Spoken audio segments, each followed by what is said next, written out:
Praise the lord. దేవునికి మహిమా స్తోత్రం కలుగునుగాక. ప్రియతమ గ్రేస్ తెలుగు రేడియో శ్రోతలందరికీ హృదయపూర్వక స్వాగతం, సుస్వాగతం. ఈరోజు న్యాయాధిపతుల 2వ ఎపిసోడ్. న్యాయాధిపతుల గ్రంథం 2వ ఎపిసోడ్లో 6, 7, 8, 9, 10 అధ్యాయాలను మనము ధ్యానించబోతున్నాం. మిత్రులారా, నేటి పాడ్కాస్టులో పాల్గొంటున్న దైవజనులను మీకు మొట్టమొదట పరిచయం చేస్తాను. గౌరవనీయులు డాక్టర్ రవికుమార్ దరివేముల గారు, pastor, good shepherd church, Hyderabad. మరియు గౌరవనీయులు డేనియల్ విజయప్రకాష్ గొంతుపులి గారు, senior advocate cum Christian ideologue, Hyderabad. ఇరువురు బైబిల్ స్కాలర్స్ కు హృదయపూర్వక స్వాగతం, సుస్వాగతం. మిత్రులారా, పాడ్కాస్ట్ను పాస్టర్ గారి ప్రార్థనతో ప్రారంభించుకుందాం. ప్రార్థన చేసుకున్నాం. ప్రేమగల మా తండ్రి, దయగల నాయన, నీ పాదాలకు వెళ్ళిన స్తోత్రం చెల్లిస్తున్నాం. ఈ పాడ్కాస్ట్ మరి జడ్జెస్ నాయన 6వ అధ్యాయం నుంచి 10వ అధ్యాయం వరకు మేము ధ్యానించుండగా నీ సన్నిధి మాత్రం చెంది ప్రభా. నేను ఆత్మీయ సత్యాన్ని మేము తెలుసుకొని ప్రభా, మేము మా ఆత్మీయ జీవితంలో మేము అవి అన్వయించుకొని ముందుకు సాగుటకు నీ కృప దయచేయండి ప్రభా. వింటున్న ప్రతి శ్రోతను మీరు దీవించండి నాయన. ప్రత్యేకంగా పార్టిసిపేట్ చేస్తున్నటువంటి నాయన నీ సహోదరులు బ్రదర్ హేమసాగర్ గారిని బట్టి, బ్రదర్ డానియల్ విజయ్ గారిని బట్టి నీకు వందనాలు చెల్లిస్తున్నాను. పాస్టర్ సుభాష్ గారిని బట్టి నీకు వందనాలు చెల్లిస్తున్నాను ప్రభా. నాయన ప్రభా, మరి ఈ సమయంలో ఈ ప్రాడ్కాస్ట్ అంతట్లో మీరుండండి నాయన ప్రభా. నీ యొక్క తెలివి జ్ఞానం మా అందరికి దయచేయమని ప్రభా నీకే స్తుతులు చెల్లిస్తూ మా ప్రభువును రక్షకుడైన యేసుక్రీస్తు పేట ప్రార్థించి అడిగి వేడుకొంచున్నాం తండ్రి, ఆమేన్.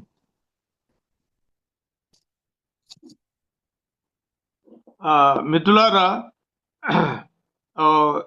బ్రీఫ్ రీక్యాప్, మనము will have a brief recap, intro and then the main debate. కాబట్టి మిత్రులారా, ఫస్ట్ ఎపిసోడ్లో if you remember, we had very fruitful discussions and spirit filled messages.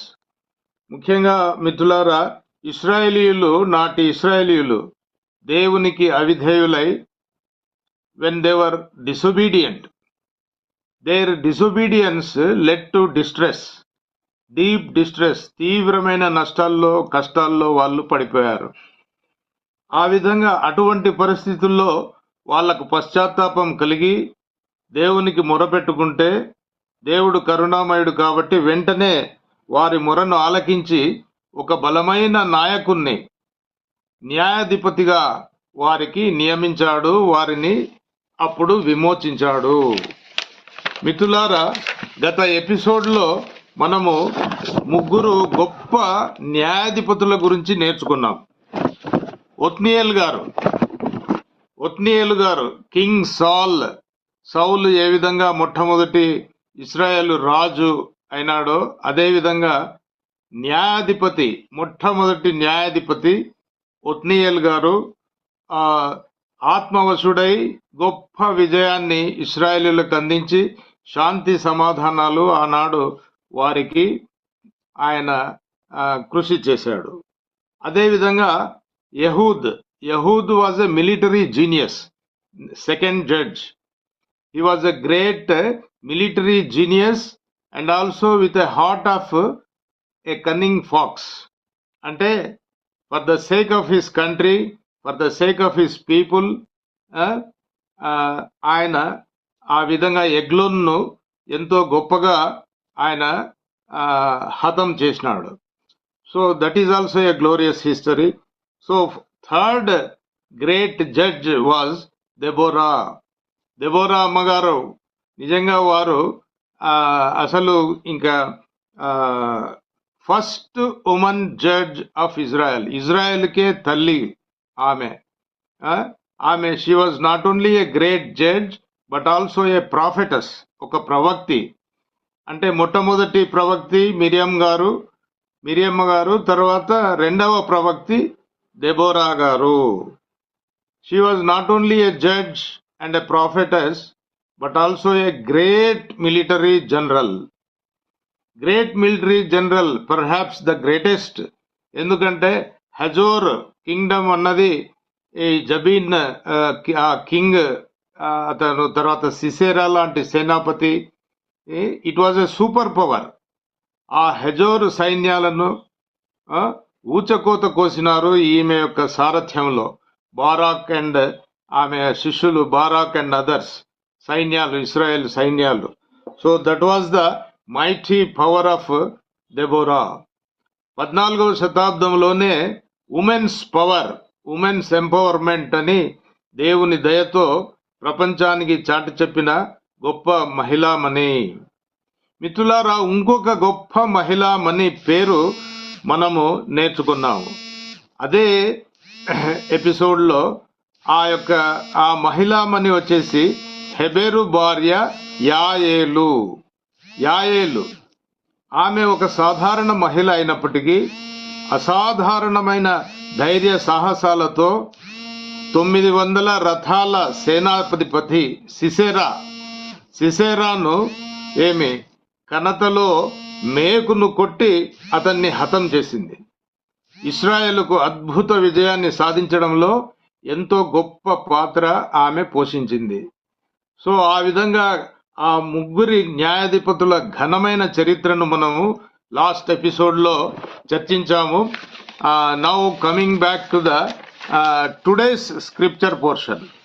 ఈరోజు మనము 6, 7, 8, 9, 10 అధ్యాయాలను ధ్యానించబోతున్నాం. మన దైవ సేవకులు మనకు వాటిని పూర్తిగా వివరిస్తారు.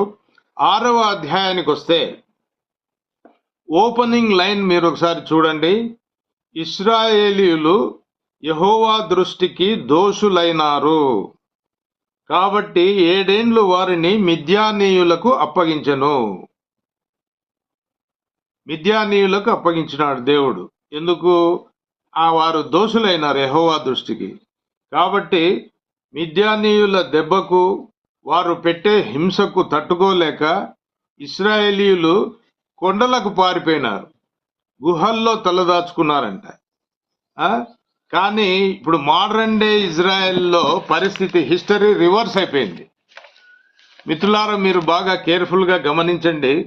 14వ శతాబ్దం ఆనాటి ఇశ్రాయేలీయులకు, నేటి ఇశ్రాయేలీయులకు పరిస్థితి ఈరోజు మిద్యానీయులైనా కానీ, ఫిలిస్తీయులైనా కానీ, హెజ్బుల్లా అయితేనేమి, హౌతీలు అయితేనేమి, హమాస్ అయితేనేమి, అందరూ ఊర్లు వదిలేసి పరిగెత్తిపోతా ఉన్నారు.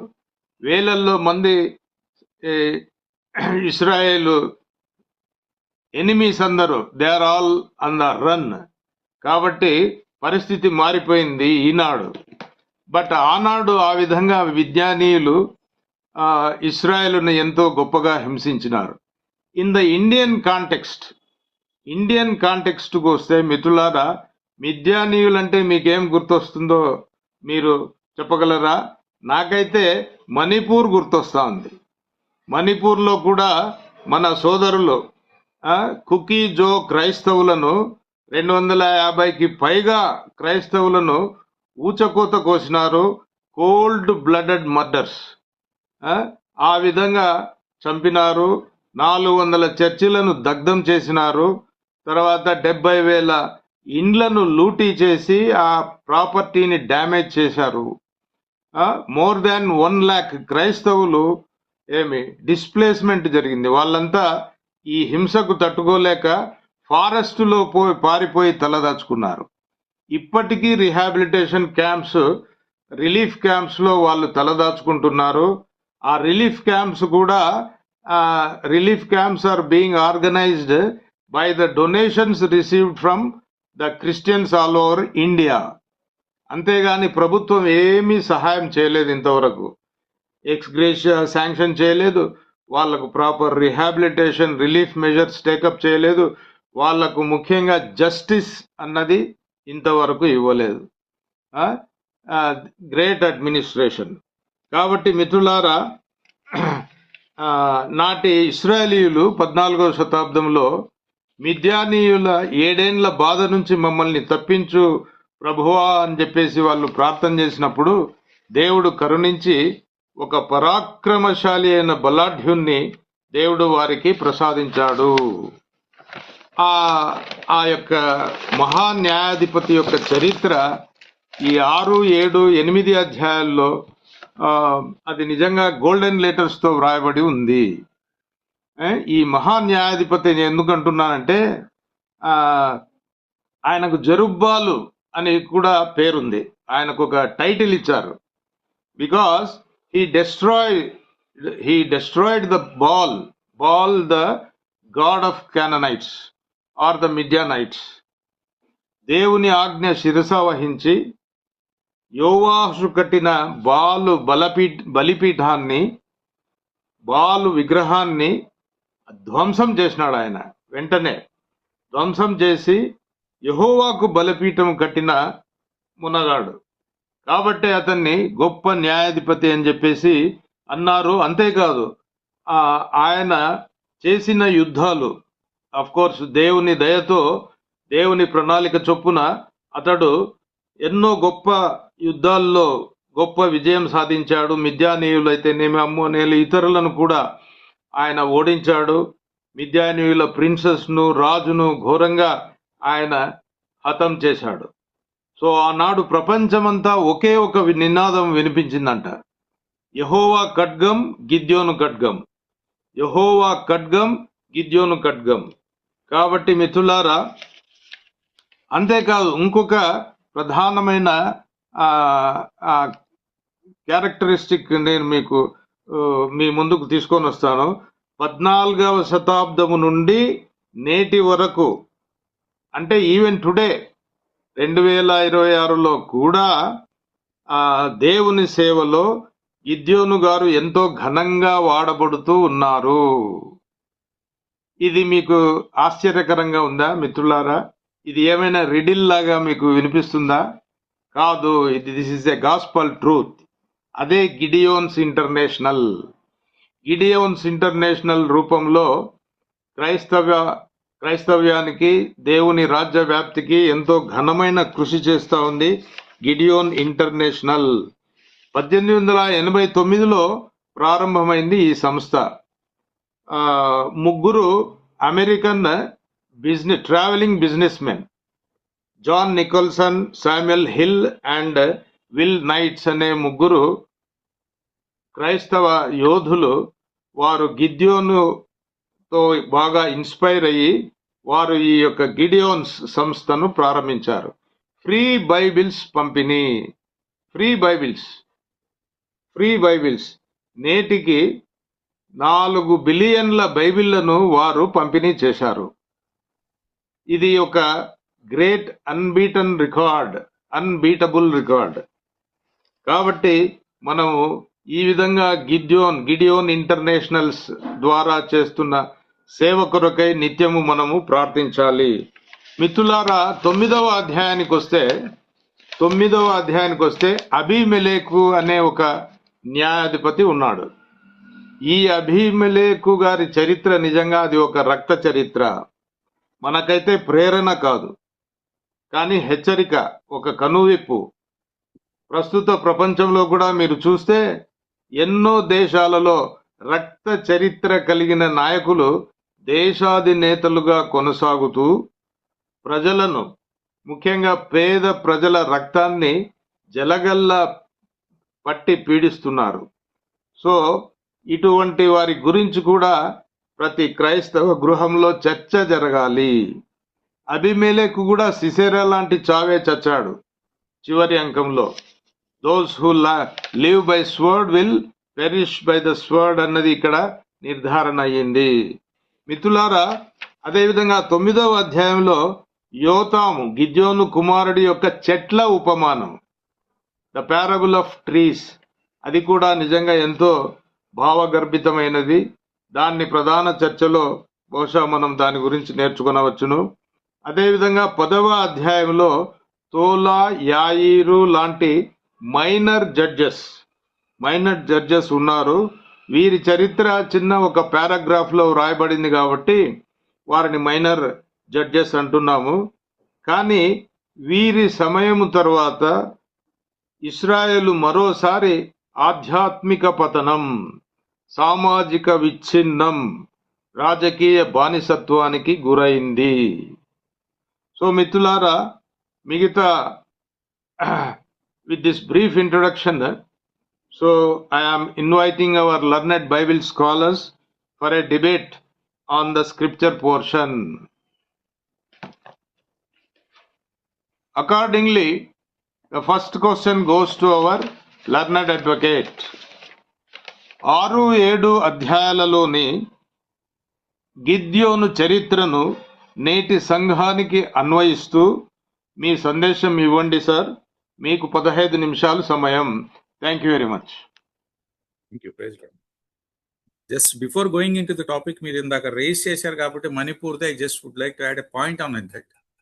ఎందుకంటే లాస్ట్ టైం మనం ఒక ఎపిసోడ్లో కూడా డిస్కస్ చేసుకున్నాం. దౌర్భాగ్య పరిస్థితి అనే దాని మీద ఉద్యమాలు చేసిన చట్టాలు వస్తాయి. మన దేశంలో ఏంటంటే చట్టాల అమలు కోసం కూడా ఉద్యమాలు చేయాలి. The SC/ST PO act is very clear, but still it is not implemented. అంటే దాని పట్ల ఆ కమిట్మెంట్ లేకపోవడమే వాళ్ళకి.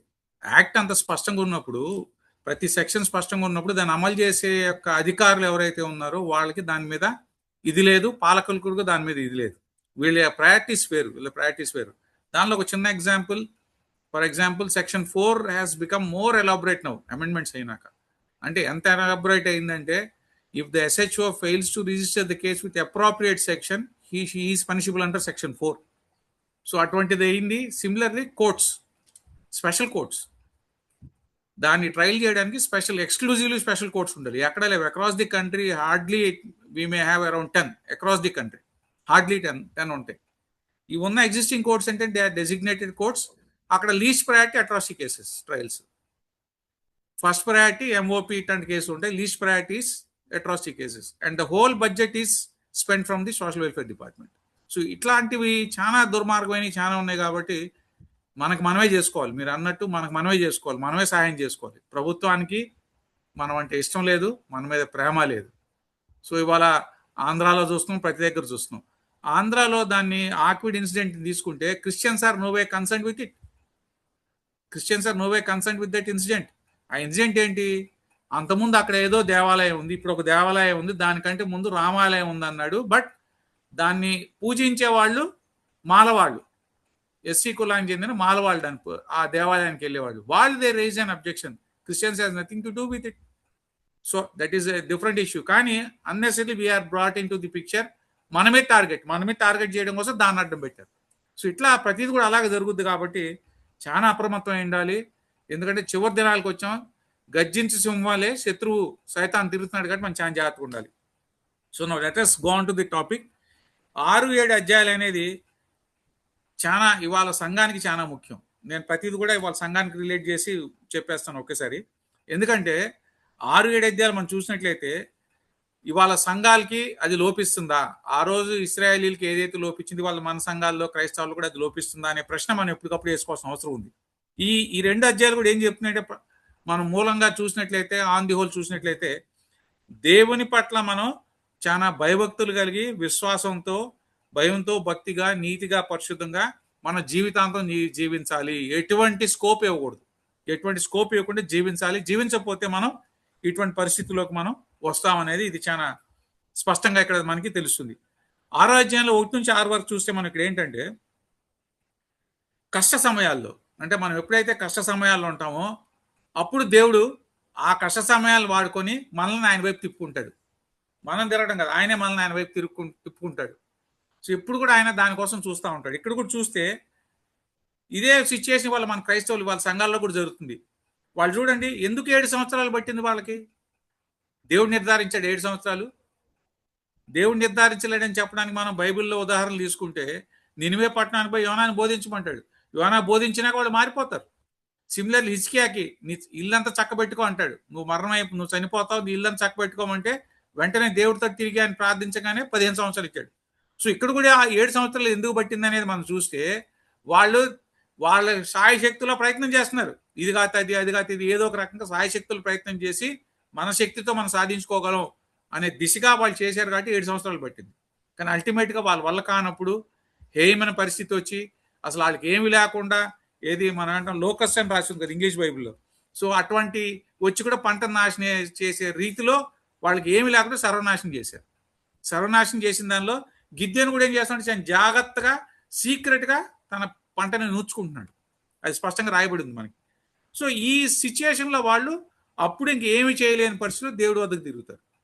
కానీ దేవుడు అరే వీళ్ళు అవసరమైన టైంలో వచ్చారు, చేతకాన్ని అన్నీ అయిపోయి వాళ్ళ చేతకాక నా దగ్గరికి వచ్చిన ఏ రోజు ఆలోచించే దేవుడు కాదు మన దేవుడు.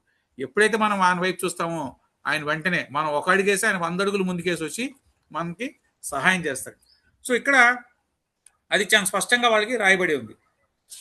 నెక్స్ట్ మనం చూసినట్లయితే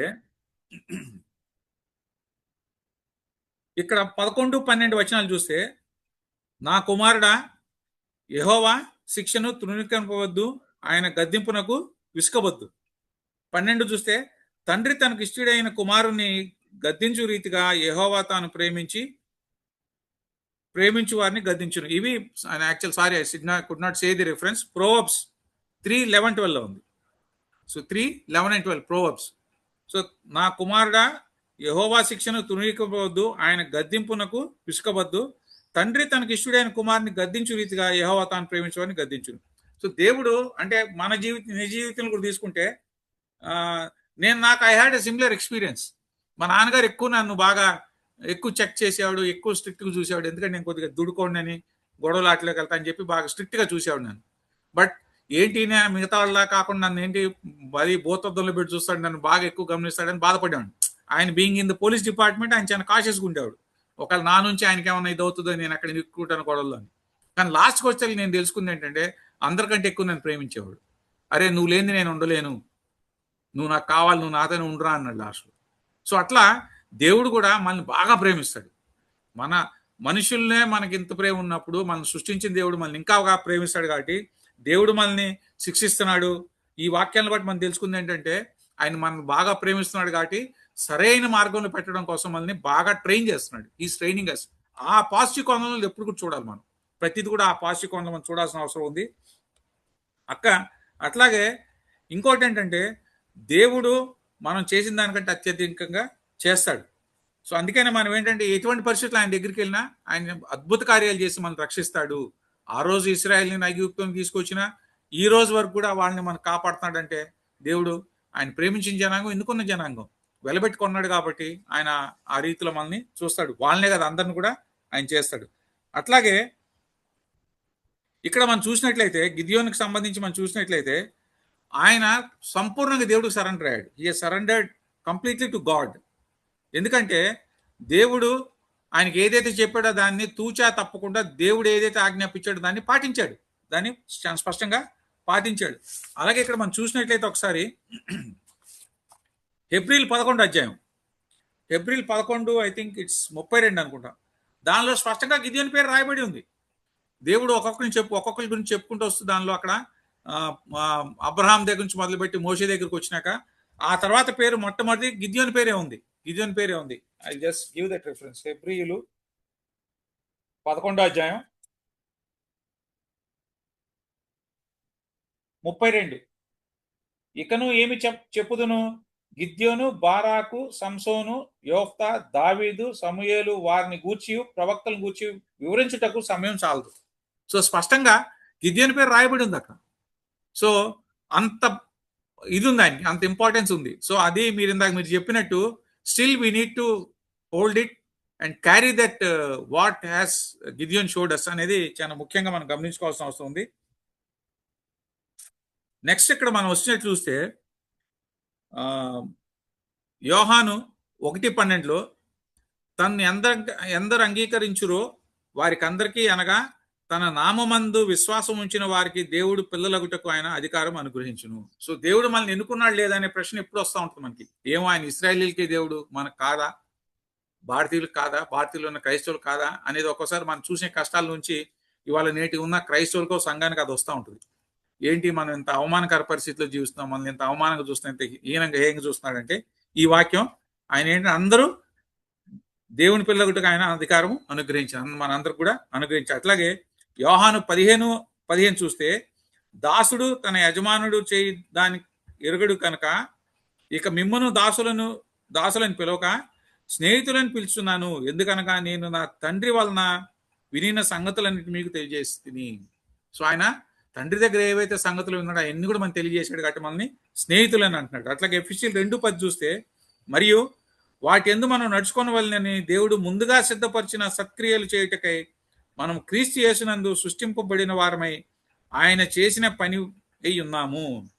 సో తెలుగులో ఆయన చేసిన పని అయి ఉన్నామని ఉంది, కానీ ఇంగ్లీష్లో చూస్తే వర్క్మెన్షిప్, లేదా ఇవాళ మనం బాగా బిజినెస్ టర్మ్స్లో చూసుకుంటే ఈ మాస్టర్ పీస్ అంటుంటారు, ఎక్కువ టైలర్ మేడ్ మాస్టర్ పీస్ ఇట్లా వస్తూ ఉంటుంది. అంటే ఏంటంటే ఆయన యొక్క అంటే చాలా అద్భుతమైన సృష్టి, మనం చాలా అద్భుతమైన సృష్టి కాబట్టి ఇవన్నీ కూడా దృష్టిలో పెట్టుకొని మనం ఆయన పట్ల కూడా అదే విధేయతతో, అదే భయభక్తులతో, నీతిగా, పరిశుద్ధంగా ఎల్లవేళ మనం జీవించాల్సిన అవసరం ఉంది.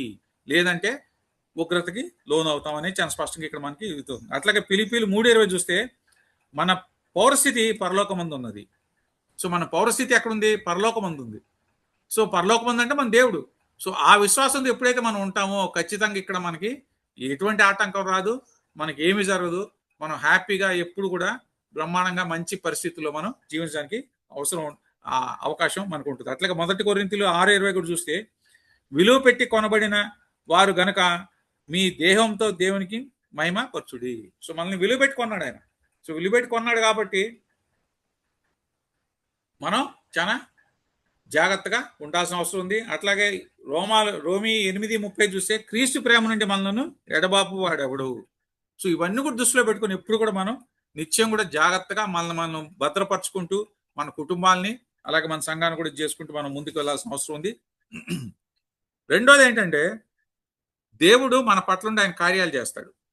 6వ అధ్యాయం 13 నుంచి 24 వరకు మనం చూసినట్లయితే, సో దేవుడు మనకు తోడుగా ఉండి ఆయన కార్యాలని జరిపిస్తాడు. సో ఇక్కడ ఆయన ఏం చేశాడు? గిద్యోనుతో ఉండి ఆయన కార్యాలని జరిపించాడు. సో అక్కడ మనం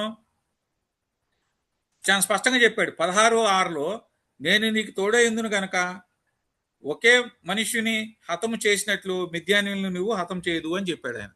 అంటే మిద్యానీయులు చాలా పెద్ద సైన్యం, వాళ్ళతో 7 సంవత్సరాలు వీళ్ళు వేధించబడిన వారిని ఏమని చెప్పాడు గిద్యోనికి? ఒక మనిషిని హత్యం చేసినట్టు మిద్యానీయులు మొత్తాన్ని కూడా హత్య చేస్తా అంటే ఆయన చేయబోయే క్రియని గిద్యోనికి ముందుగానే చెప్పాడు. దానివలన గిద్యోనికి ఇంకా ఆత్మస్థైర్యం పెరిగింది, దేవుని పట్ల ఇంకా విశ్వాసం కూడా పెరిగింది. అంతకుముందు గిద్యోని ఏమన్నాడు? అయ్యో నేను బలహీనని మేమేం చేయగలం అని చెప్పి మనం చూసినట్లయితే 12:13 చూస్తే, యెహోవా దూత అతనికి కనబడి, పరాక్రమం గల బలాఢ్యుడా, యెహోవా నీకు తోడై ఉన్నాడని అతనితో అనగా, గిద్యోను చిత్తము నా ఏలినవాడా, యెహోవా మాకు తోడై ఉండిన యెడల ఇదంతయు మాకెలా సంభవించును. అట్లాగే 15 వచనం లాస్ట్లో చూస్తే, దేని సహాయం చేత నేను ఇశ్రాయేలును రక్షింపగలను, నా కుటుంబము మనిషి గోత్రంలో ఎన్నికలేనిది. అంటే ఎన్నికలేనివాడు. సో ఎన్నికలేని వాడిని ఎన్నుకొని ఎలా చేశాడు అనేది ఇది చాలా స్పష్టంగా కనపడింది. కాబట్టి ఆ విశ్వాసంతో మనం కూడా ఖచ్చితంగా ప్రతి ఒక్కరి పట్ల దేవునికి ఒక ప్రణాళిక ఉంటుంది. అదేంటో గుర్తెరిగి మనం దాన్ని అడిగి ముందుకు వెళ్ళాల్సిన అవసరం చాలా మన మీద ఉంది. అట్లాగే రహస్యమందు మనం ఎంత నీతిగా పరిశుద్ధంగా జీవిస్తున్నాం, లేదా నా కుటుంబం వరకు నేను ఎంత నైతిగా పరిశుద్ధంగా జీవిస్తున్నాం అనేది చాలా ముఖ్యం. ఎప్పుడైతే అది ఉంటుందో దేవుడు మనల్ని మిగతా పెద్ద పెద్ద పనులకి, లేకపోతే బహిరంగంగా పెద్ద పెద్ద వాటికి, అయితే ఒక నాయకత్వానికి, ఒక సంఘాన్ని నడిపించడానికి, ఇంకో దానికి వాడుకుంటాడు. అది గిద్యోనులో మనం చాలా స్పష్టంగా చూసాం. ఇందాక మీరు చెప్పారు చాలా స్పష్టంగా అది. సో గిద్యోనికి ఏం చేశాడు? ముందర నీ కుటుంబాన్ని నువ్వు చక్కదిద్దుకో, నీ కుటుంబాన్ని నువ్వు పరిశుద్ధపరచుకో అని చెప్పడం వల్లనే దేవుడు ఆజ్ఞ మేరకు బయలు యొక్క విగ్రహాన్ని పగలగొట్టి మొత్తం ఇచ్చేసి అక్కడ బలిపీఠం కట్టి ఎద్దుని బలిస్తాడు. సో అదేంటి దాని అర్థం? He has cleansed his family. దేవుడు ఎలాగైతే ఆజ్ఞాపించాడు ఆ ఆజ్ఞకి లోబడి ముందల తన కుటుంబాన్ని, ఆ బయలు విగ్రహాన్ని కట్టించిన వాళ్ళ తండ్రే. సో దాన్ని ఇది పడగొట్టి తన కుటుంబాన్ని పరిశుద్ధపరుచుకున్నప్పుడు వాళ్ళందరూ వచ్చి, ఎవడాడు మాకు అప్పచెప్పు, మేము వాడి సంగతి చూస్తా ఉన్నప్పుడు వాళ్ళ తండ్రి ఏమన్నాడు అంటే, వాళ్ళ తండ్రి అప్పటికే తెలుసుకొని, ఓహో నేను చేసిన తప్పు, నేను దేవుడి దగ్గరికి వచ్చాలని చెప్పి గిద్యోను తరపున వాళ్ళతో వాదిస్తాడు. అరే బయలుదేవతను పగడగొడితే ఆయన దేవత తరపున మీరు రావడానికి, బయలుదేవత ఎవడో చూసుకుంటుంది నీకెందుకు అని చెప్పి వాళ్ళు చెప్పి కొడుక్కి పేరు కూడా మార్చాడు. అక్కడ ఎరుబ్బాయిల్ అని పెట్టాడు. సో ఎరుబ్బాయిల్ అంటే వాదించేవాడని అర్థం. సో ఇట్లా స్పష్టంగా తన కుటుంబాన్ని పరిశుద్ధపరుచుకున్నాక దేవుడు తన్ని తీసుకెళ్లి పెద్ద పనికి అప్పచెప్పాడు. ఆ పెద్ద పనికి అప్పచెప్పే క్రమంలో కూడా ఇంకోటి ఏంటంటే, గిద్యోను దేవుడికి పరీక్షలు పెట్టాడు. అంటే దేవుడు మనల్ని పరిశుద్ధపరిచే ప్రక్రియలో దేవుడు చాలా ఓపికతో ఉంటాడని చెప్పడానికి ఇది ఒక అర్థం. పెట్టాడు కదా, ఆ పరీక్ష అందరికీ తెలిసి, నేను దాని గురించి ఎక్కువ చెప్పవలసిన టైం కూడా లేదు కాబట్టి. ఆ నీళ్లు దానిలోనే పడాలి, భూమి అంతా ఎండిపోయి ఉండాలి, భూమి అంతా పడాలి, దీని మీద పడకూడదు అన్నట్లు చేసింది, అది చూసాం మనం. So that shows it. ఆ తర్వాత ఇంకోటి ఏం చేశాడు, ఎన్నుకోమంటాడు. ఎన్నుకుంటే దాదాపు 22,000 మందిని ఎన్నుకుంటే, అంతమంది ఎందుకు, 10,000 మంది చాలంటాడు. మళ్ళీ అంతమంది కానీ 300 మంది. అంటే 300 మంది జయించగలడానికి గిద్యోను ఎందుకు జయించగలిగాడు అంటే దేవుడు తన పట్ల ఉన్నాడు. దేవుడు ఒక ఏదైతే మనకి దేవుడు వాగ్దానం చేస్తాడో ఆ వాగ్దానం నెరవేర్చడానికి ఆయన శక్తివంతుడు. ఆయన శక్తి లేని మనం ఏం చేయలేం కాబట్టి ఆయన శక్తి వల్లనే ఇదంతా చేయగలిగాడు. సో దీన్ని కూడా మనం దృష్టిలో పెట్టుకొని ఇవాళ అన్ని కూడా చేయాల్సిన అవసరం ఉంది. దానికి I just give a small reference. ML moody గారు, మనందరికీ తెలుసు, డిఎల్ మూడీ గారు ఆయన ఎప్పుడూ ఒక మాట చెప్పేవాడు. నాకు ఏంటి దాని ఇంగ్లీష్లో ఏముందంటే అది, give me 10 men who fear nothing but sin and love nothing but God and I shall change the whole world. So అంటే పాపానికి భయపడేవాడు, దేవుని తప్ప మరి దేనిని ప్రేమించిన వాళ్ళని 10 మందిని నాకు ఇస్తే ప్రపంచం మొత్తం నేను మార్చగలను అని చెప్పాడు. అది నిజమే. ఒక్కొక్క దైవజనుడు ఎంతమందిని ప్రభావితం చేయగలుగుతాడు వాళ్ళు చూస్తున్నాం కదా. మనం వేల మంది, లక్షల మంది ప్రభావితం చేయగలిగే దైవజనులు మనం చూస్తున్నాం. అది కష్టం చేయగలదు. దట్స్ నో ఇది. సో ఇవన్నీ కూడా దృష్టిలో పెట్టుకొని వాళ్ళ నేటి సంఘం ఇవన్నీ కూడా మనకు అప్లై చేసుకోవాలి.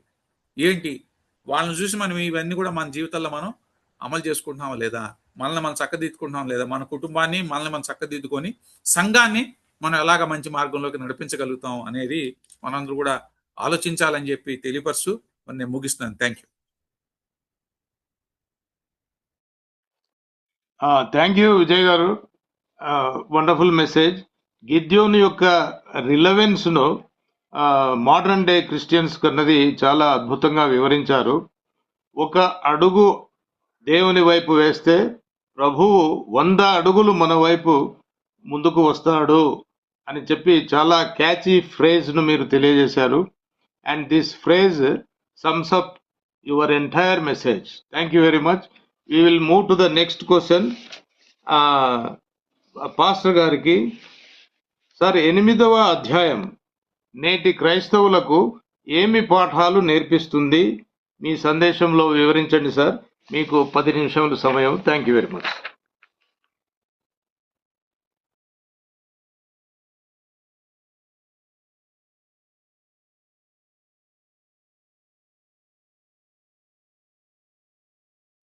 పాష గారు మ్యూట్లో ఉన్నారు.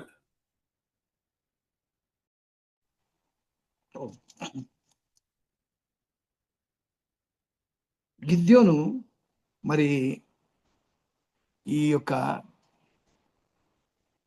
గిద్యోను మిద్యానీయులతో యుద్ధం చేసిన తర్వాత మిద్యాను అధిపతులను వాళ్ళు చంపేశారు. ఎఫ్రాయిమును చంపేశారు, ఇద్దరిని, ఓరేబును తర్వాత జేయేబును. చంపిన తర్వాత ఇంకా దగ్గర 1,35,000 మందిలో 1,20,000 మంది చనిపోయారు. ఇంకా 15,000 మంది ఉన్నారు. తర్వాత రాజులు ఇద్దరు కూడా ఉన్నారు. వారిని కూడా చంపాలి. బాగా అలసిపోయినారు వీళ్ళు. ఈ 300 మంది కూడా అక్కడ యుద్ధ భూమిలో చాలా రోజులు ఉండి అలసిపోయినప్పుడు మరి ఇక్కడ చూసినట్టయితే 8వ అధ్యాయం గిద్యోను అతను 300 మంది అలసటగా ఉన్నను శత్రువులను తరుముచు యోర్దాను దగ్గరకు వచ్చి దాటి. ఎంత అలసట ఉన్నా దేవుని పని ఫినిష్ చేయాలి.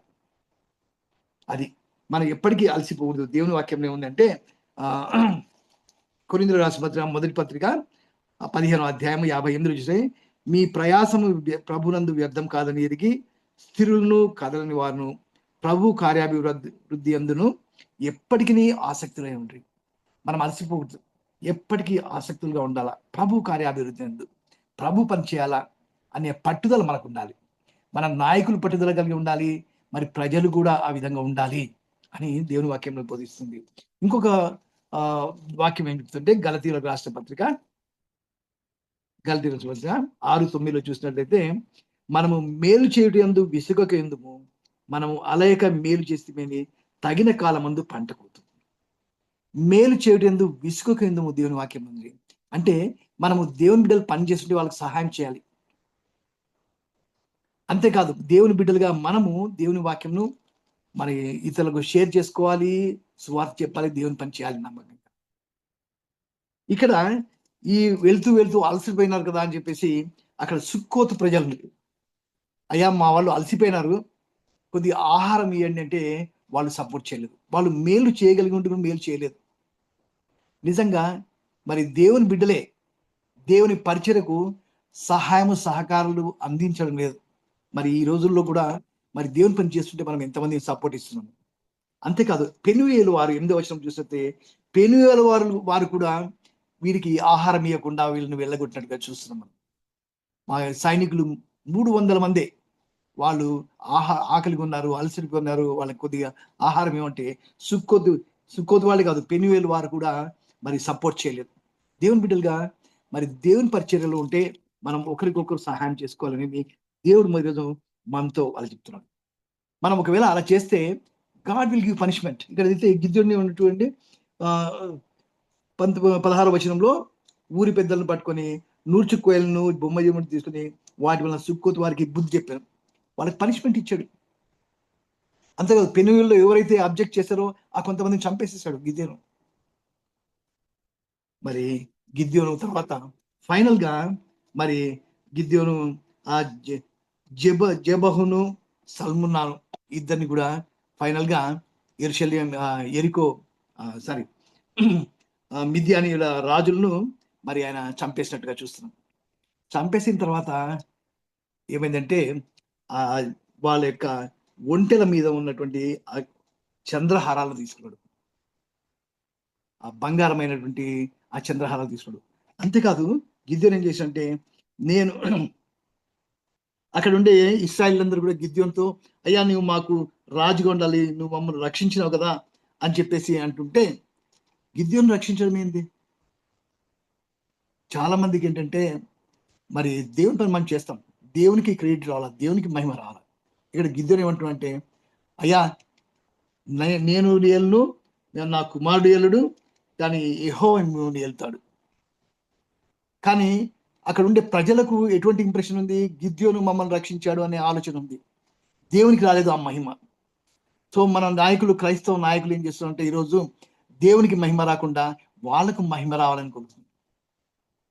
ఇది చాలా మరి ఆశ్చర్యకరమైన విషయం. అంతేకాదు మనము నాయకులుగా ఉండి దేవునికి మహిమ ఇవ్వకుండా మనకే మహిమ రావాలని కోరుకుంటున్నాము. ఈరోజు క్రైస్తవ సమయంలో ఎంతమంది ఆత్మీయ నాయకులు మరి వారి పేరు కొరకు వాళ్ళు ఆలోచిస్తా ఉన్నారు. గిద్యోను కూడా అలాగే చేశాడు. గిద్యోని చేతిలో నుండి మమ్మల్ని రక్షించితివి అన్నారంటే నేను రక్షించే మిమ్మల్ని అంటారు ఒక వార్త వెళ్ళినట్లుగా మనం చూస్తుంటున్నాం.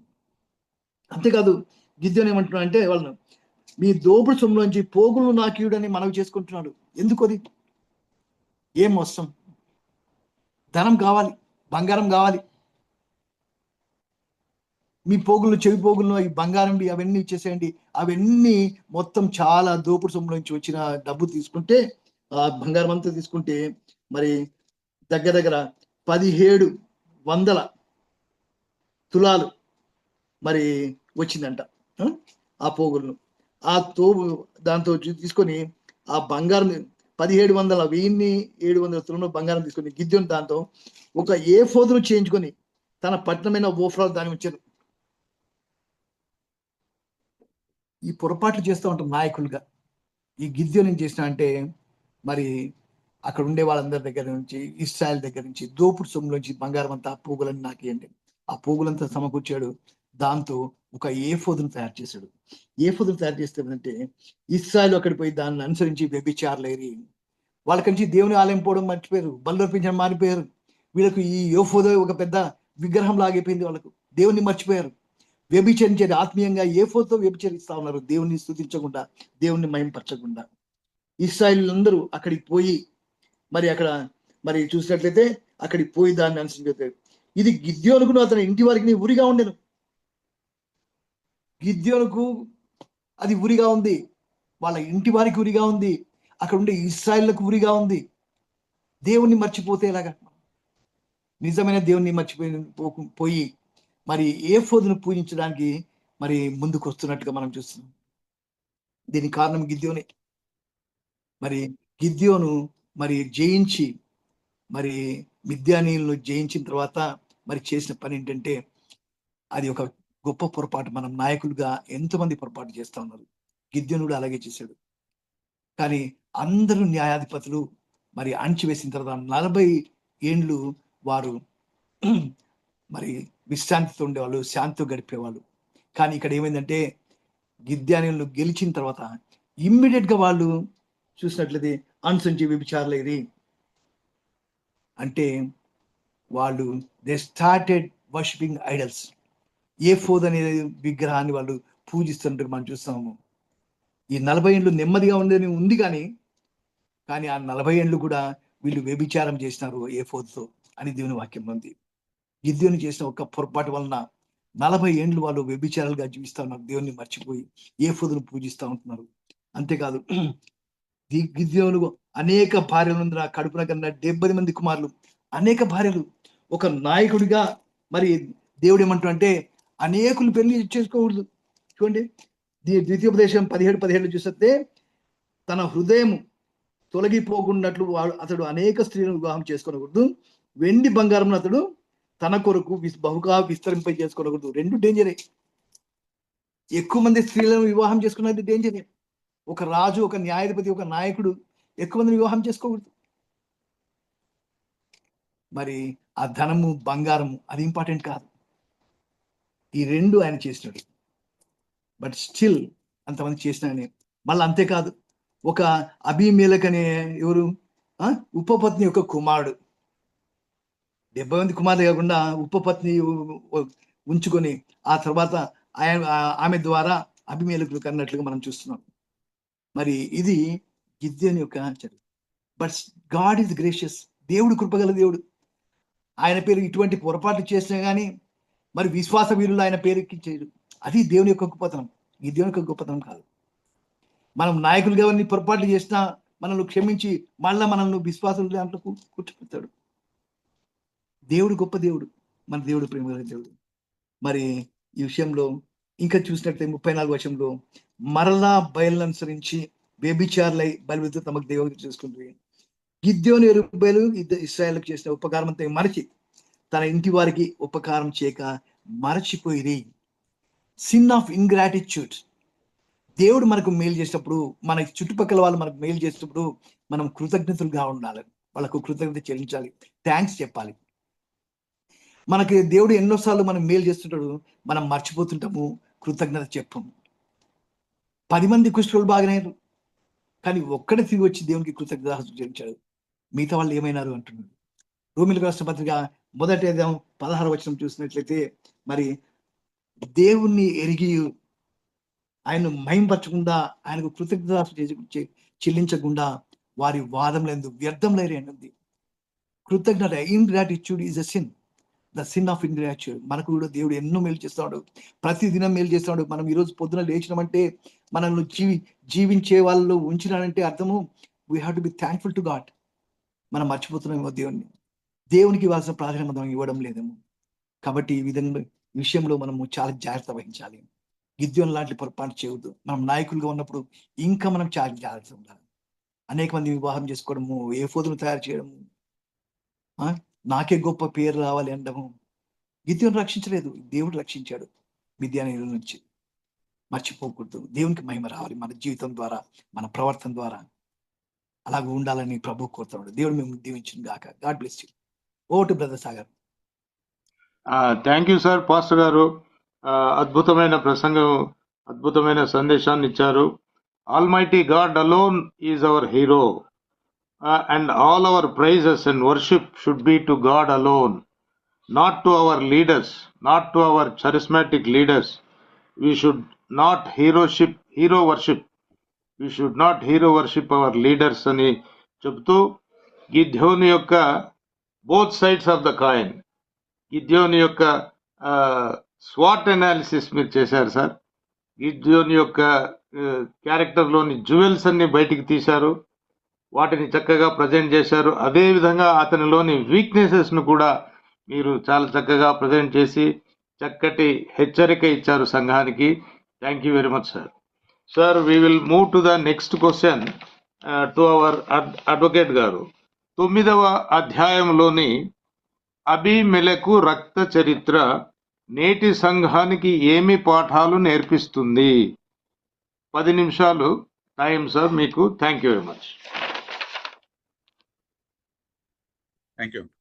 సో ఇందాక పాష్ గారు చెప్పినట్టు లాస్ట్లో మనం చూసినట్లయితే గిద్యోను మరణించినాక మళ్ళీ బ్యాక్ టు సేమ్ ఓల్డ్ లైఫ్కి వెళ్ళిపోయారు ఇజ్రాయలీ. సో ఆయన మరణించినాక మళ్ళీ పాపంలోకి వెళ్ళిపోయారు, బయలుని పూజించడం ఆ దీనిలోకి వెళ్ళిపోయారు. అండ్ గిద్యోన్ యొక్క కుటుంబాన్ని కూడా మర్చిపోయారు. వాళ్ళు ఆయన చేసిన మేలుని కానీ కుటుంబాన్ని కూడా మర్చిపోయారు. ఇంకా వాళ్ళు సేమ్ ఓల్డ్ బయలు విగ్రహాలలోకి వెళ్ళిపోయి పాపంలోకి వెళ్ళిపోయారు.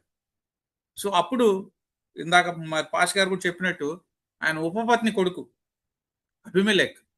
అభిమెలెకు నేను రాజు అవ్వాలనుకున్నాడు. సో అతను అంగీకరించారు కాబట్టి తన తల్లి ఊరు షేకెంకి వెళ్ళి వాళ్ళందరిని ఒప్పించి నన్ను మీ పక్షాన్ని ఎన్నుకోండి అంటే వాళ్ళు అతను నమ్మి ఎన్నుకుంటారు. ఎన్నుకున్నాక అదేది గుడి ఎన్నుకున్నాక వాళ్ళు ఏం చేస్తారంటే అప్పుడు వారు 9వ అధ్యాయం 4 వారు బయల్బెరీత్ గుడిలో నుంచి 70 తులాల బంగారం తీసుకొచ్చి అతని చేతిలో పెడితే దాంతో అతను అల్లరి మొక్కని తయారు చేసుకొని సైన్యంగా ఏర్పాటు చేసుకొని ఫస్ట్ ఏం చేస్తాడు, అతను గిద్యోన్ కుమారులు తన సహోదరుల్ని హతమరుస్తాడు. సో దీన్ని ఇలా పక్కన పెడితే దీని నుంచి మనం ఏం నేర్చుకోవాలి ఏంటి అనేది చూస్తే గిద్యోన్ ఏమో దేవుడు ఎన్నుకున్నాడు. గిద్యోన్ వేసే ప్రతి అడుగు కూడా దేవుడిని అడిగి దేవుడు చెప్పినట్టు అన్ని చేసుకుంటూ వెళ్ళాడు. కానీ ఇక్కడ ఇతన్ని దేవుడు ఎన్నుకోలేదు. ఇతనికి ఇతగా ఇది చేసుకున్నాడు, వాళ్ళని ఒప్పించుకున్నాడు, షెకెం ప్రజలను ఒప్పించుకున్నాడు, నాయకులను ఒప్పించుకొని వాళ్ళ మీద రాజుగా అయ్యాడు. అట్లాగే సైన్యం ఏర్పాటు చేసుకోవడంలో కూడా 70 తులాల బంగారం అక్కడి నుంచి వచ్చింది. సో అన్య గుడిలోంచి ఆ 70 తులాల బంగారం తీసుకొచ్చాడు. దాని నుంచి వాళ్ళు సైన్యాన్ని ఏర్పాటు చేసుకున్నాడు. భయపడ్డాడు, థ్రెట్ ఫీల్ అయ్యాడు, ఇన్సెక్యూరిటీ ఫీల్ అయ్యాడు. నా సహోదరులు ఉంటే నాకు ఎప్పుడైనా కష్టమేమో, వాళ్ళ చేతిలోకి దేవుడు ఒకవేళ రాజ్యాన్ని పెడతాడేమో, వాళ్ళని రాజు చేస్తాడు, వాళ్ళు ఎవరొకరిని రాజు చేస్తాడు అని భయపడి వాళ్ళందరూ కూడా హతమర్చాడు. అంటే అల్టిమేట్గా ఏమైంది, హంతకుడు అయ్యాడు. అంటే శత్రువులు చంపాల్సినోడు సొంత సహోదరులనే చంపాడు. అంటే ఏంటి, ఇక్కడ క్యారెక్టర్ అనేది చాలా ముఖ్యం. సో దేవుడు దానే చూస్తాడు. అంతరంగంలో ఎరిగిన దేవుడు మన మనసులో ఏముంది, మన ఆలోచనలు ఎలా ఉన్నాయి. మనకి కొత్త నిబంధనలు చూస్తే వ్యభిచారం సంబంధించి ఆ మోహపు చూపుతో చూస్తే వ్యభిచరించినట్టు అని చెప్పినప్పుడు ఎంత జాగ్రత్తగా ఉండాలి, మన చూపులు మన ఆలోచనలు ఎంత జాగ్రత్తగా ఉండాలి. మన క్రియలు పక్కన పెడితే అసలు మానసికంగా మన చూపులు మన ఆలోచనలే చాలా నీతిగా పరిశుద్ధంగా ఉండాలి. కాబట్టి అది చాలా ముఖ్యం. ఒక దేశానికి రాజుగా ఎన్నుకుండేటప్పుడు ఖచ్చితంగా దేవుడి చిత్తం వైపు చూడాలి, దేవుని చిత్తమో కాదు తెలుసుకోవాలి. దేవునికి అనుకూలమైన వ్యక్తిని మనం ఎప్పుడైతే చేసుకోని పక్షంలో వాళ్ళని బట్టి కూడా మనం తప్పుదోవ పడతాం, పాపంలోకి వెళ్ళిపోతాం. అదే జరిగింది వీళ్ళకి. ఎప్పుడైతే వాళ్ళు సరైన నాయకుడిని ఎన్నుకోలేదో వాళ్ళు శిక్షకి లోనయ్యారు. సో దీన్ని ఇవాళ మనం సంఘానికి అప్లై చేసుకుంటూ మన దేశం కోసం కూడా మనం ప్రార్థించాల్సిన అవసరం ఉంది. మన దేశ నాయకులు మరి సరైన నాయకులు లేకపోతే దేశానికి కానీ రాష్ట్రానికి కానీ సరైన నాయకులు లేని పక్షంలో, దైవ భయం లేని నాయకులు ఉన్నప్పుడు ఇలాగే జరుగుతాయి. కాబట్టి ఇవాళ అదే పరిస్థితిలో మన దేశం ఉంది. చాలా భయంకరమైన ఎకనామిక్ క్రైసిస్ లో ఉంది. కాబట్టి దాన్ని మభ్యపెట్టడం కోసం యుద్ధం ఇవన్నీ చూపిస్తున్నారు. కానీ రీసెంట్గా ఒక జరిగిన డిస్కషన్స్ లో కొంతమంది ఎకానమిస్ట్ చెప్పింది ఏంటంటే, only on petrol and petroleum products వాటి మీదే 30 లక్షల కోట్ల ట్యాక్స్ ని ప్రజల మీద వసూలు చేశారు. ఓన్లీ ఆన్ పెట్రోల్, అంటే పెట్రోల్, డీజిల్, గ్యాస్ అంటే all the other by products అన్నిటి మీద 30 లక్షల కోట్లని పన్ను రూపంలో ప్రభుత్వం వసూలు చేసింది. ఎందుకు జరిగినాయి ఇట్లాంటివన్నీ కూడా? ఎందుకు జరుగుతున్నాయి అంటే వాళ్ళకి దైవ భయం లేదు, వాళ్ళ దగ్గర నీతిగా పరిశుద్ధంగా జీవించరు. కాబట్టి వాళ్ళు చేసే అన్ని కూడా అట్లాగే ఉంటాయి. సో అటువంటి పాలనలో మనం ఉన్నాం కాబట్టి మనల్ని రక్షించుకోవాలి, మన కుటుంబాన్ని రక్షించుకోవాలి, మన సంఘాన్ని కూడా రక్షించుకోవాలి. కాబట్టి మనం దేవుని సన్నిధిలో చాలా గట్టిగా మొరపెట్టాల్సిన, ఎందుకంటే రాబోయే అన్ని డార్క్ డేసే, దానికి దగ్గరలో ఉన్నాం కాబట్టి ముందుగానే మనం మేలుకొని చేయాల్సిన అవసరం ఉంది. అట్లాగే మనం ఒక్కొక్కటి చూసుకుంటున్నా వెళ్తే, సో దీన్ని యోతాం అనే అతను గమనించి వాళ్ళని హెచ్చరించి చెప్తాడు, అబ్బాయి మీరు చేసే దేవునికి విరుద్ధం చాలా ఇదని చెప్పి ఒక ఉదాహరణ కూడా తీసుకొస్తాడు. చెట్లను కూడా వాళ్ళ మీద రాజుని ఎవరిని ఎన్నుకుంటారనే దానికి నేను దానిలోకి వెళ్ళను, ఎందుకంటే ఎక్కువ టైం చాలు కాబట్టి. సో అది చెప్పినప్పుడు వాళ్ళు అయినా కానీ వినరు. విన్నప్పుడు ఏమవుతుంది, మరి వాళ్ళ మీదకి ఖచ్చితంగా ఉగ్రత వస్తుంది. అంటే ఒక దేవుని చిత్తానుసారమైన నాయకుడిని ఎన్నుకోకుండా అతి పరిపాలనలోకి వెళ్ళినప్పుడు ఆ మూల్యాన్ని ఆ దేశంలోని ప్రజలు కూడా చెల్లించాల్సిన అవసరం ఖచ్చితంగా ఉంటుంది అనే దానికి ఇది ఒక మంచి ఉదాహరణ. So in the same situation we are now. So are we electing worthless people అనేది ఒక ప్రశ్న వేసుకోవాలి మనం.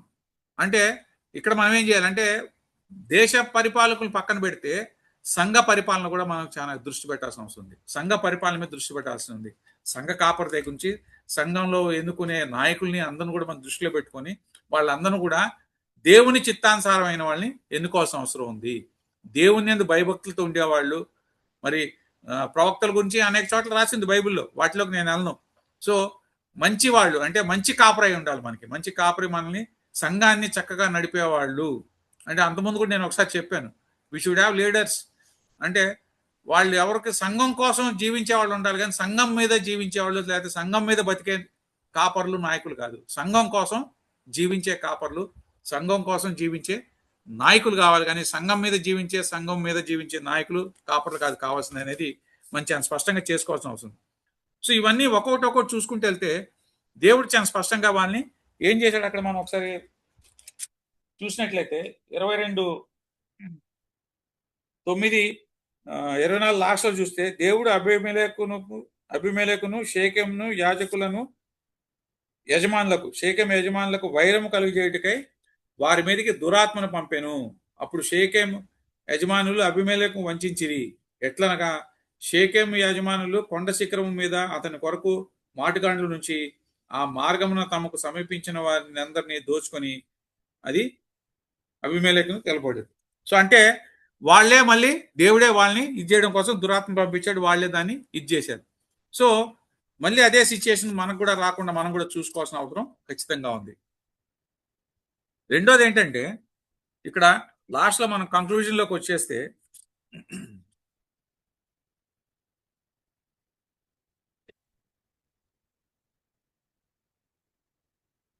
ఒకసారి మనం జేమ్స్ 4:6 లోకి వెళ్దాం.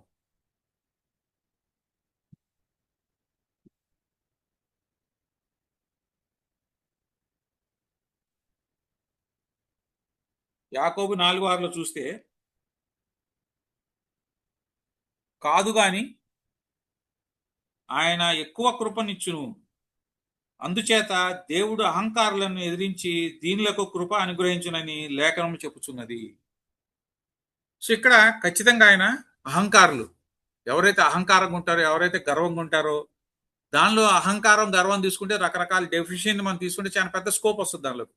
ఇందాక పాష గారు చెప్పారు, దేవుడు కార్యాలు చేస్తే ఇవాళ చాలా మంది మనం చూస్తున్నాం, నేను చెయ్యేసి ప్రార్థన చేస్తే జరిగింది, నా వల్లనే జరిగింది అనేది ఇది ఎక్కువైపోయింది. అది దానికి కారణం అహంకారం, గర్వం అన్ని.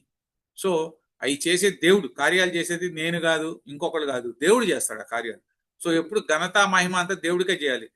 దేవుడు నేను ప్రార్థించగా దేవుడు నా మొర ఆలకించి స్వస్థపరిచాడు, అతని విశ్వాసం అతను స్వస్థపరిచాడు, దేవుడి కార్యాలు చేశాడని దేవుడిని ఫోకస్ చేయాలి. కానీ మళ్ళీ మనం చాలా మంది కూడా అక్కడ పడిపోతుంటాం. ఒక స్టేజ్కి వచ్చినాక మనకు కూడా ఏమవుతుందంటే హీరో వర్షిప్ ఎక్కువైపోయింది. వాళ్ళ సంఘాల్లో హీరో వర్షిప్ ఎక్కువైపోయింది. సంఘస్థులు చేసే తప్పు కూడా అదే, హీరో వర్షిప్ ఎక్కువైపోయి వాళ్ళు కూడా ఏంటంటే ఇంకా మొత్తం నేను నావి నాకు అనే దీనిలోకి వెళ్ళిపోయి వీఆర్ బీయింగ్ మిస్లెడ్. సో అందుకనే మనం దీన్ని చాలా స్పష్టంగా గమనించుకోవాల్సిన అవసరం ఉంది. దీన్ని దృష్టిలో పెట్టుకొని మనం ముందుకు వెళ్లాల్సిన అవసరం కూడా మన మీద చాలా ఉంది.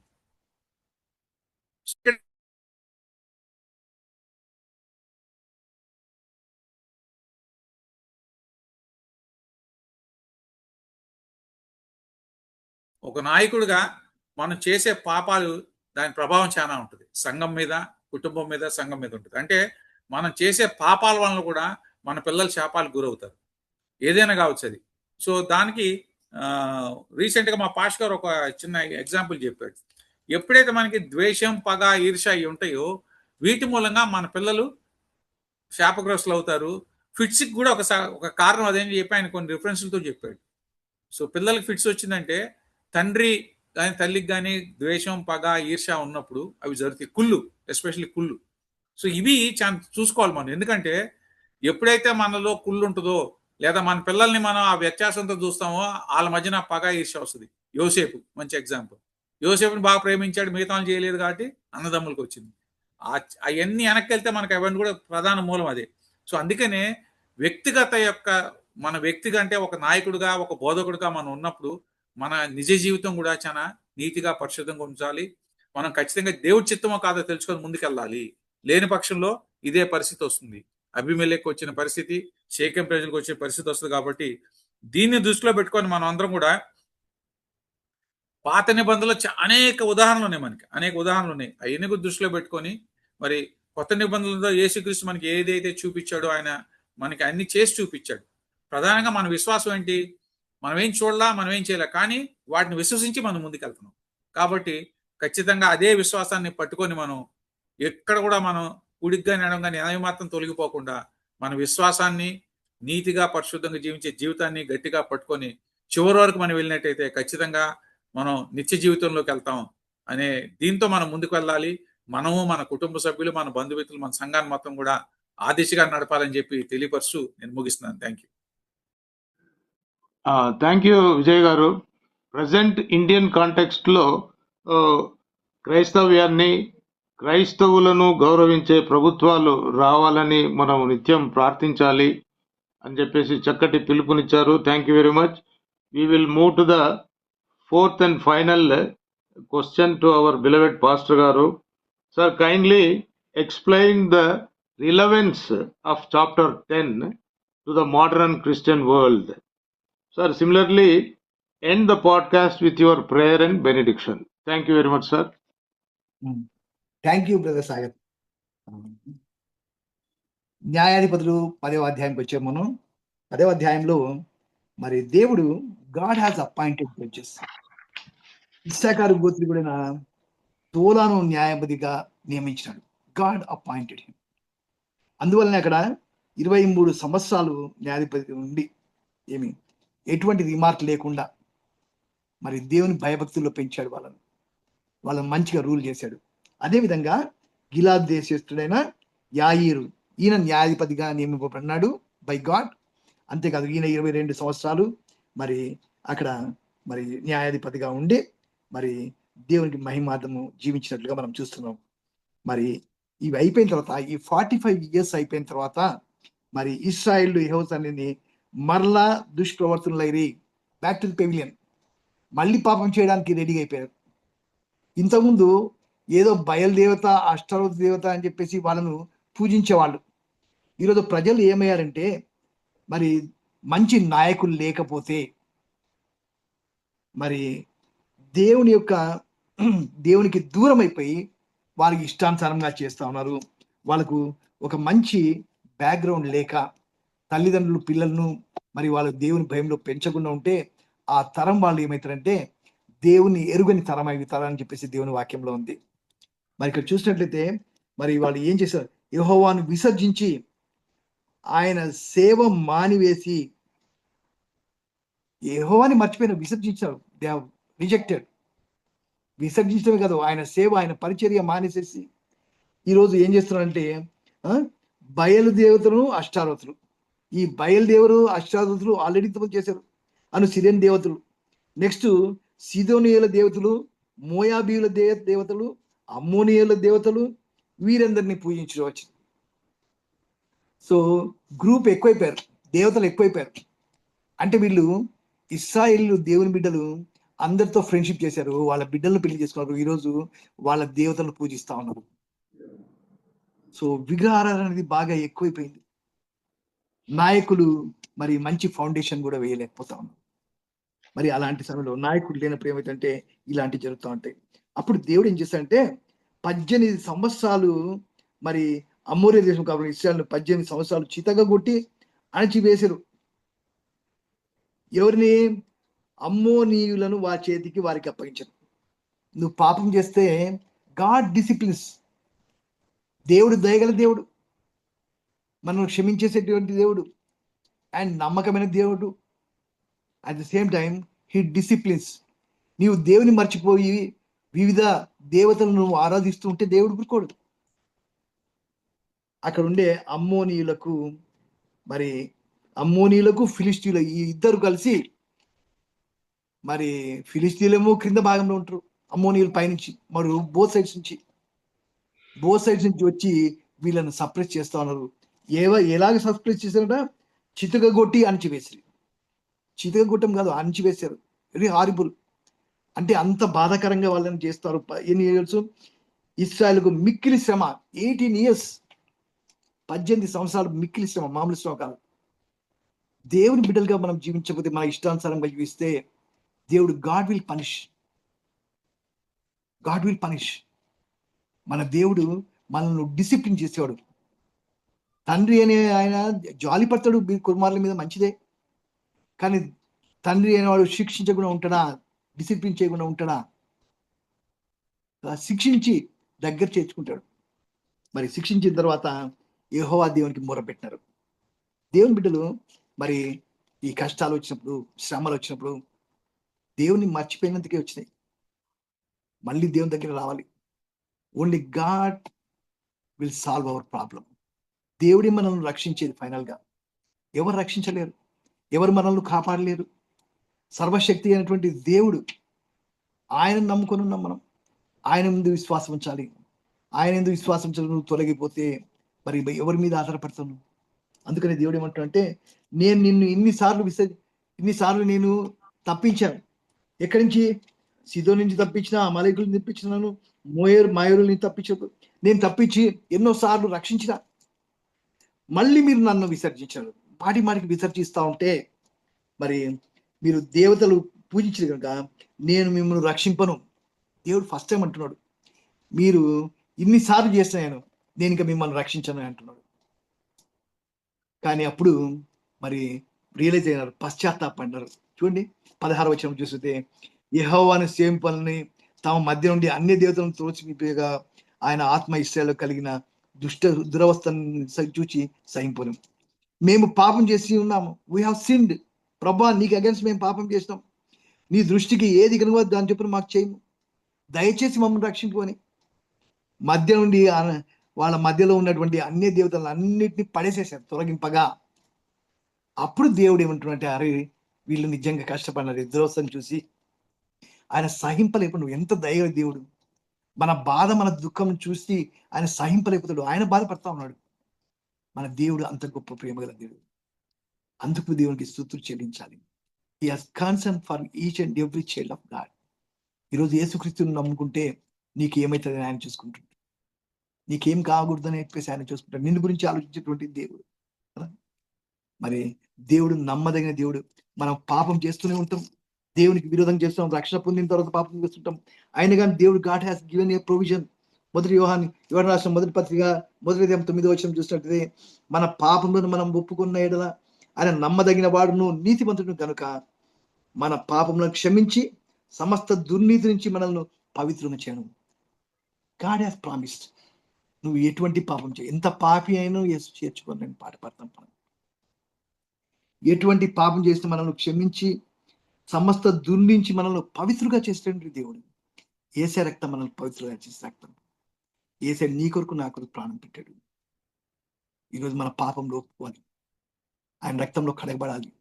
ఆయన రక్తం మనల్ని పరిశుద్ధులుగా చేసేటువంటి రక్తం. మరి అప్పుడు God will be with us. దేవుడు మనకు తోడై ఉంటున్నాడు. దేవుడు ఏమంటున్నాడంటే, మరి మీరు నాకు ప్రయాటిస్తున్నారా, మీరు ఇంకా విగ్రహాలను ఆరాధిస్తున్నారా? దేవుడు ఏమంటున్నాడంటే, ఈ మనుషుల హృదయంలో, హెచ్కేలు 14:3 చూస్తుంది, ఈ మనుషుల హృదయంలో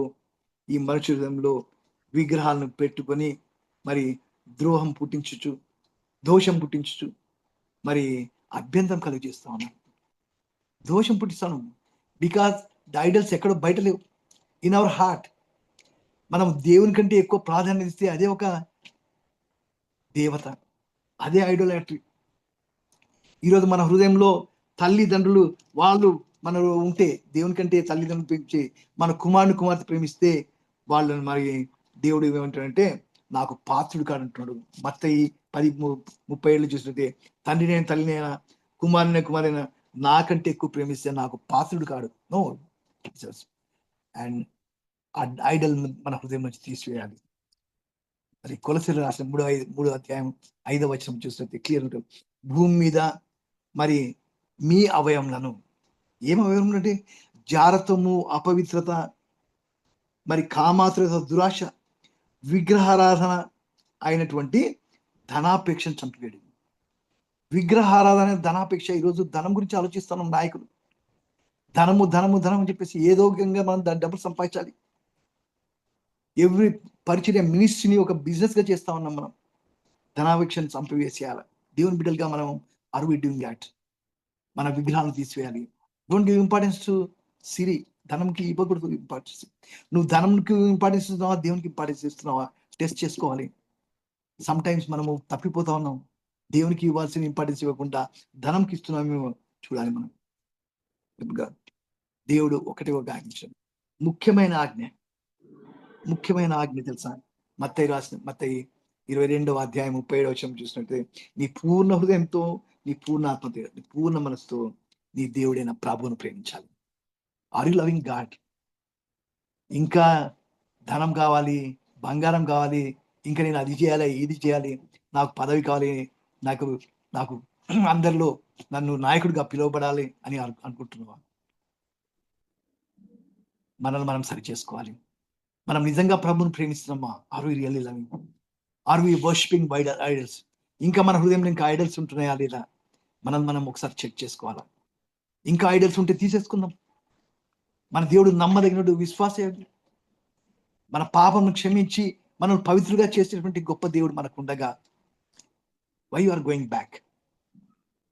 ఇప్పటికైనా మించిపోయింది. God is giving us chance. Today is the day of salvation. ఇంకా నువ్వు రక్షణ పొందితే, ఇంకా నువ్వు పాపంలో ఒప్పుకోకుండా ఉంటే, ఇప్పుడే ఈ దినమే ఇప్పుడే ఒప్పుకుంటే నువ్వు ఆయన బిడ్డగా, ఆయనతో పాటు నువ్వు జీవిస్తూ మరి ఆయన్ను భయంపరిచే బిడ్డగా, నువ్వు అనేకులకు దీవెనకరంగా, ఆశీర్వాదకరంగా ఉంటావు. ఆ భాగ్యం నీకు కావాలన్నా, ఆ యొక్క ఆధిక్యత నీకు కావాలన్నా, సరెండర్ యువర్ సెల్ఫ్. నీ శరీర ఆశలను పక్కన పెట్టేసేసి దేవునికి సమర్పించుకో. నీలో ఉన్న విగ్రహాలు తీసేసుకో. ఈరోజు విగ్రహాలు చేసేయడం వల్ల గాడ్ హెస్ పనిష్డ్ దెమ్ కదా. అమ్మోనీలకు అప్పగించాడు, ఫిలిష్తీయులకు అప్పగించేశాడు. ఈరోజు నువ్వేం చేస్తున్నావు? ఈరోజు నాకు కష్టాలు వస్తున్నాయంటే అది నీ పాపమేనేమో. ఒకవేళ ఇంకా పాపం ఒప్పుకోవాలని ప్రభు కోరుతా ఉన్నాడు. మరి గాడ్ ఈజ్ సో గ్రేషియస్. ఆయన నాయకులకు ఎన్ని వీక్నెసెస్ ఉన్నా ఆయన తన పని జరుపుకుంటాడు. వాళ్ళని కూడా మరి ఫైనల్గా ఆయన ద్వారా అటువంటి నాయకులు బలహీనటువంటి వీక్నెస్ ని ఎన్నుకొని వారి ద్వారా మహిమ పొందేటటువంటి గొప్ప దేవుడు. మరి గిద్యోనుకు విశ్వాసం తక్కువే.